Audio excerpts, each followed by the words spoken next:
के दौर में कर्ज लेना जितना आसान हो गया है, उससे निकलने का रास्ता उतना ही कठिन हो सकता है। चाहे वो क्रेडिट कार्ड से छोटी खरीदारी हो या बैंक से लिया गया लोन, हर कदम पर हम अपने फाइनेंशियल फ्यूचर को थोड़ा और जटिल बना रहे होते हैं। ये प्रक्रिया एक दिन में नहीं होती।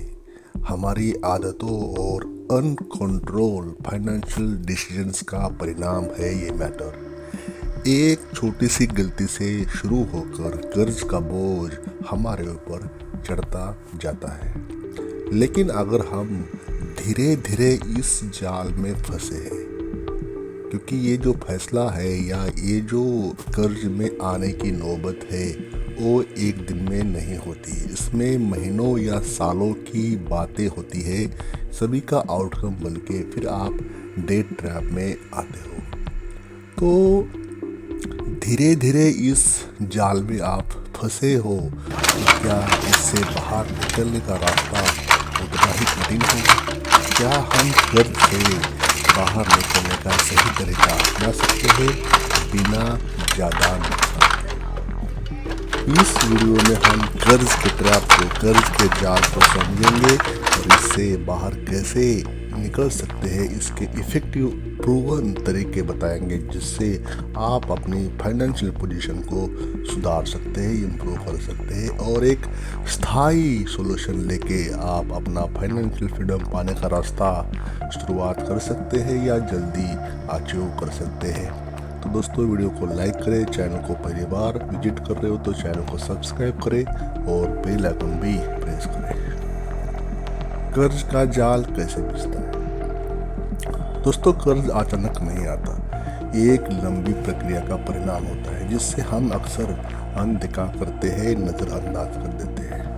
इसे हम चरणबद्ध रूप से देख सकते हैं जिससे हमें ये समझने में आसानी होगी कि कर्ज का बोझ किस तरह हमारे फाइनेंशियल डिसीजन से बढ़ाता है या फाइनेंशियल डिसीजन कैसे हमारे रॉन्ग होते हैं तभी इससे बढ़ता है। इसमें है क्रेडिट कार्ड की लत। क्रेडिट कार्ड को अक्सर एक फ्री मनी के रूप में देखा जाता है। हम सोचते हैं कि हमें तो बस मंथली बिल की न्यूनतम राशि चुकानी है, बाकी कुछ नहीं। लेकिन असल में क्रेडिट कार्ड के साथ छिपे ब्याज और शुल्क धीरे धीरे हमारे खर्चों को बढ़ाते हैं। अगर हम अपनी क्रेडिट कार्ड की जो लिमिट है, सीमा है, उसका अत्यधिक उपयोग करते हैं तो ब्याज दर के कारण कर्ज का बोझ दिन ब दिन बढ़ता जाता है। लोन और ईएमआई का भ्रम। दोस्तों, जब क्रेडिट कार्ड का बिल बढ़ने लगता है तो हम बैंक से लोन लेने का ऑप्शन चुनते हैं। पर्सनल लोन, कार लोन और होम लोन जैसी फैसिलिटीज़ आसानी से उपलब्ध होती है और हमें लगता है कि हम इन्हें आसानी से चुका लेंगे। लेकिन जब कई ईएमआई का एक साथ आता है, कई ईएमआई एक साथ जुड़ जाती है तो कर्ज का बोझ असहनीय हो जाता है। ऐसे में हम देख सकते हैं कि कई लोग एक लोन चुकाने के लिए दूसरा लोन लेने की कोशिश करते हैं, जो स्थिति को और भी खराब कर देता है। नंबर 3, दोस्तों और रिश्तेदार से उधार लेना। कभी कभी जब बैंक से कर्ज मिलना बंद हो जाता है तो हम दोस्तों से या रिश्तेदारों से उधार लेने लगते हैं। एक अस्थायी समाधान लगता है, लेकिन इससे हमारी सामाजिक प्रतिष्ठा भी प्रभावित होती है। इस प्रक्रिया में रिश्तों में तनाव आ जाता है और कभी कभी ये हमारी मानसिक स्थिति को भी खराब कर सकता है। मानसिक तनाव और फाइनेंशियल इंस्टेबिलिटी। कर्ज का बोझ मानसिक दबाव का कारण बन सकता है। जब हर महीने की सैलरी पूरी ईएमआई और ब्याज में चली जाती है तो आर्थिक अस्थिरता बनी रहती है। यह स्थिति न केवल आपकी मानसिक स्थिति को प्रभावित करती है बल्कि आपकी लॉन्ग टर्म प्लानिंग को भी चैलेंज देती है। कर्ज से बाहर निकलने की स्ट्रेटजी। अब जब हमने कर्ज को जाल को समझ लिया तो सवाल ये उठता है कि इससे बाहर कैसे निकला जाए। इसके लिए एक स्पष्ट और डिसिप्लिन भरा, स्पष्ट और अनुशासित दृष्टिकोण अपनाना होगा आपको। सबसे पहला है अपनी फाइनेंशियल पोजीशन को इवैल्यूएट करना। इसमें कितना है, कुल कर्ज कितना है आपका, उसमें मंथली इंटरेस्ट और ईएमआई की समीक्षा करना होगा। खर्च का आकलन और बचत के अवसरों की पहचान करनी होगी। मतलब ओवरऑल आपके फाइनेंशियल ऑडिट करना होगा, आपके कर्जों का, आपके इंटरेस्ट रेट का और आपके एक्सपेंसेस का। कर्ज चुकाने की प्राथमिकता तय करना। इसमें कर्ज चुकाने के लिए जो प्रूवन स्ट्रेटजीज है एग्जिस्टिंग, वो आप उन दोनों में से आपको एक स्ट्रेटजी अपनाना होगा। उसमें है पहला स्नोबॉल स्ट्रेटजी। दोस्तों स्नोबॉल मतलब इसमें आप सबसे छोटे कर्ज को पहले चुकाते हैं। इससे आपको जल्दी सफलता मिलेगी और आपका जो कॉन्फिडेंस है वो बढ़ जाएगा। नंबर 2 है अवलांच विधि। इस विधि में आप सबसे ज़्यादा ब्याज वाले कर्ज को पहले चुकाते हैं। इससे ब्याज की कुल लागत कम होगी। खर्चों में कटौती करना। बिना जरूरत के कर्ज को और बढ़ा सकते हैं खर्चे आपके, तो वो आपको खर्च में कटौती करना पड़ेगा। आपको बजट बनाना पड़ेगा, उसका पालन करना पड़ेगा। क्रेडिट कार्ड का इस्तेमाल बिल्कुल ना करें या सीमित करें, कंट्रोल करें। गैर जरूरी सब्सक्रिप्शन और शौकिया खर्चों में कटौती करें या ना करें। कटौती करें मतलब ना करें मतलब कंप्लीटली बंद करें इसको। सब्सक्रिप्शन हो गए या अननेसेसरी चीज़ें को खर्च करना। और सबसे महत्वपूर्ण बात यह है कि इनकम के नए स्रोत जनरेट करना। यदि कर्ज चुकाने के लिए आपकी इनकम कम पड़ रही है तो कुछ एक्स्ट्रा साधनों को अपनाने का विचार करना पड़ेगा। इसमें आता है फ्रीलांसिंग या पार्ट टाइम काम शुरू करना, निवेश के छोटे अवसरों की तलाश करना, पुराने और गैर ज़रूरी सामान बेचकर कुछ नकद जुटाना। तो दोस्तों नए कर्ज लेने से आपको बचना होगा। कई लोग एक कर्ज चुकाने के लिए दूसरा कर्ज लेते हैं। ये केवल एक अस्थायी समाधान है, लेकिन लॉन्ग टर्म में समस्या खड़ी कर देती है। आपातकालीन स्थिति में अपनी फाइनेंशियल पोजीशन को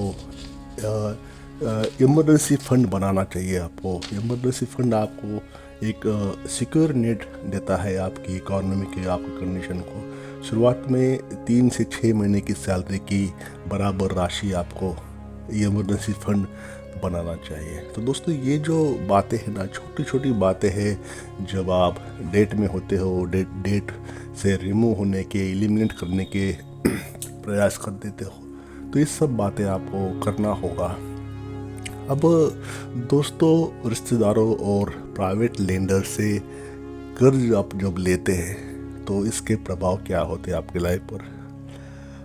अपने दोस्त से, रिश्तेदारों से, कभी कभी प्राइवेट लेंडर्स जो आपको पैसे देते हैं कुछ इंटरेस्ट के बदले या कुछ ना कुछ लेन देन करके, तो यहाँ पे अगर आपने ऐसा किया है तो आपका स्वाभिमान कॉम्प्रोमाइज़ हो सकता है। आपका जो सेल्फ रिस्पेक्ट है वो भी ख़त्म हो सकता है, स्वाभिमान कॉम्प्रोमाइज़ हो जाता है। देखिए लोन लेना बुरी बात नहीं है, बशर्ते वो तय होता है कि लोन आपने किस बात के लिए लिया। आपने अच्छा लोन लिया या बैड लोन लिया। बैड लोन मतलब personal loan, credit card loan.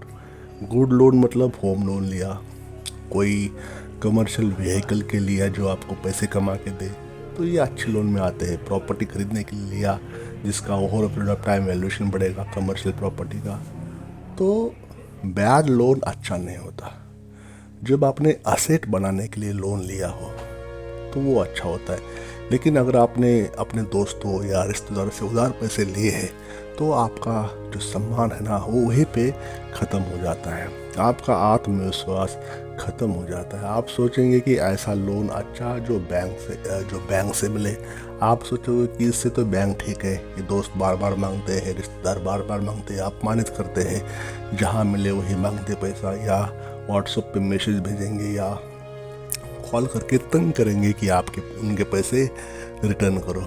आप सोचेंगे कि ऐसा लोन अच्छा, तो बैंक का लोन अच्छा है, क्योंकि इससे आपको कुछ समय भी मिल जाएगा। अगर आप समय पे कुछ EMI पे करते हैं तो आपको कोई बैंक तकलीफ नहीं देगी। क्रेडिट कार्ड से कभी लोन लेते हैं या परचेजिंग करते तो आपको 45 डेज तक समय मिलेगा, जो कि फ्री ऑफ कॉस्ट या फ्री ऑफ चार्जेस होता है।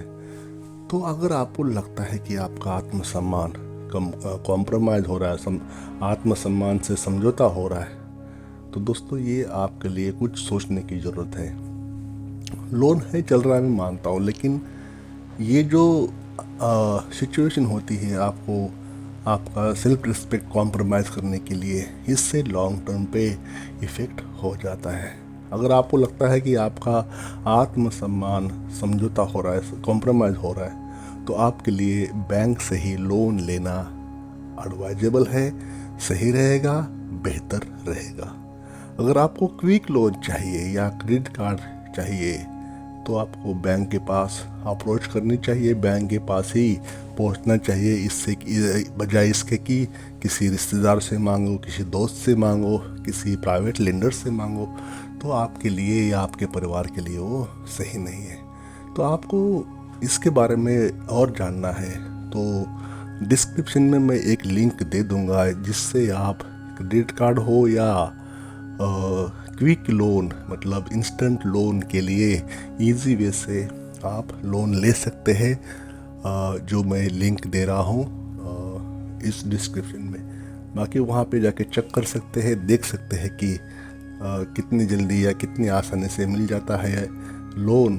अगर आप बजाय दोस्तों के पास जाए, बजाय अपना सेल्फ कॉन्फिडेंस या रिस्पेक्ट, आपकी जो इज्जत है, उसको बिना दाव पे लगाए। तो कर्ज से बाहर निकलना एक आसान काम नहीं है, लेकिन ये नामुमकिन भी नहीं है। अगर आप धीरे धीरे कर्ज के जाल में फंसे हैं तो धीरे धीरे इससे बाहर भी निकल सकते हैं।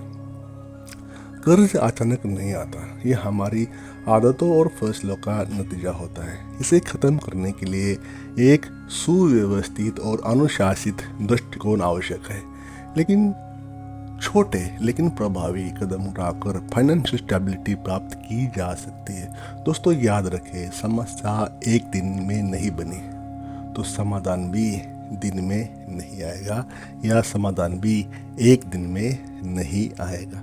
ये सत्य बातें हैं। अगर आपकी समस्या या आपकी फाइनेंशियल वरीज एक दिन में नहीं बनी ना, तो समाधान भी दिन में नहीं बनेगा। सही दिशा में छोटे छोटे कदम उठाकर पेशेंस बनाते हुए आप एक मजबूत फाइनेंशियल फ्यूचर निर्माण कर सकते हैं, फाइनेंशियल फ्यूचर की ओर बढ़ सकते हैं।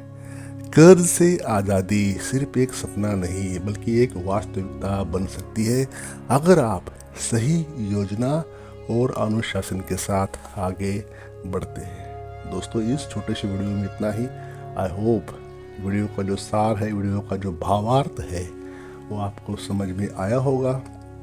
वीडियो से एक बात समझना है, जहाँ पे आपका रिस्पेक्ट, जहाँ पे आपकी सामाजिक इज्जत, परिवार में मान सम्मान कॉम्प्रोमाइज़ हो जाए, तो आपको वहीं पे रुकना है, बाकी सब बातें अलग हो जाती है। इसलिए किसी रिश्तेदार से पैसे मत मांगो, किसी दोस्तों से पैसे मत मांगो। इससे अच्छा बैंक ठीक है, इससे अच्छा क्रेडिट कार्ड ठीक है। अगर क्रेडिट कार्ड को अगर आपने सही इस्तेमाल करना सीख लिया, तो इससे अच्छा दोस्त ही आपको नहीं मिलेगा, जो आपको 45 दिन तक बिना ब्याज के हेल्प करे, लाखों में, जो भी आपकी लिमिट है। तो फैसला आपका है। दोस्त के पास, रिश्तेदार के पास पैसे मांगने के बजाय आप बैंक के पास जा सकते हैं। लिंक मैं डिस्क्रिप्शन में दिया हूँ, बाकी फैसला आपके ऊपर छोड़ता हूँ। वीडियो को लाइक करें, चैनल को अभी तक सब्सक्राइब नहीं किया तो सब्सक्राइब करके जाना। Thank you for watching this video till the end.